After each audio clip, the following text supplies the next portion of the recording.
So point number one is that we need to understand the whole concept of barakah.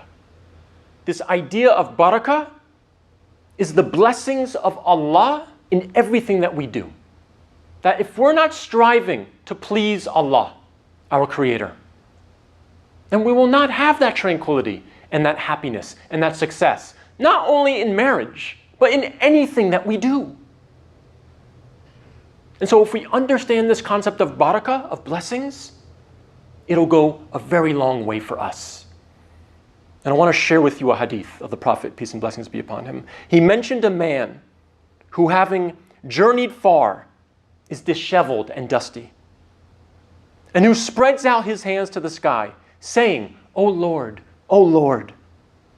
So praying to Allah, asking Him for something. But his food is haram, his drink is haram, his clothing is haram, and he has been nourished with the haram. How can his supplication be answered? And so the problem is that we don't put Allah at the center of the universe. We don't make Him the most important thing in our life. And many times we make decisions, whether they're important decisions like marriage or smaller decisions. Whenever we're making these decisions, we don't think, how will Allah respond? Is this the right thing to do? Is this according to what He tells me I should do? Is this according to Islam? We don't even think of Allah in many cases. And so what happens is in marriage, or before marriage, when we're looking for a spouse, we're breaking all the rules of Allah. We're holding hands. We're speaking in ways with each other that we shouldn't speak, very immodestly, saying things that we shouldn't say to each other, romantically, seductively, whatever. Sometimes we're going even beyond holding hands and we're kissing, or maybe even doing something more than that, if you know what I mean. Sometimes people are even living together with each other. And so again, how do we expect the blessings in that relationship and ultimately in that marriage if we're breaking the rules in the first place? If we're breaking the rules of Allah.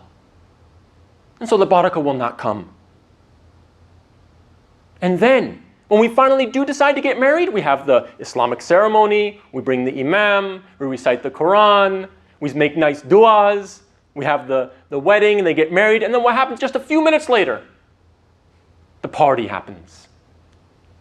And the dancing between men and women who are not related happens at the wedding, at the walima. Maybe even drinking. Some Muslims, they drink. But yet, just a few minutes earlier, we were reciting verses from the Quran and asking for Allah's blessings. And so there's a disconnect between what we say and what we do, or what we believe. And so if we want the barakah of Allah, we cannot do these things. Now, am I here telling you that we can't have fun? No, I'm not saying that at all. I believe in having fun, but with certain limits. And so in general, we have to have fun within the Islamic guidelines. Simple as that. And if people hearing this are those people who did do these haram things before they got married, if they did date, if they did have relations that were not allowed, if they did have parties at their wedding, the idea is to say, oh Allah, forgive me. Make tawbah and don't lose hope. There's always a chance that Allah will forgive you. You have to have sincerity and make the effort to change your way. And so even if you're getting to know somebody right now, and you're in a haram relationship, you're living with them, try your best to get out of that situation or get married as soon as you can.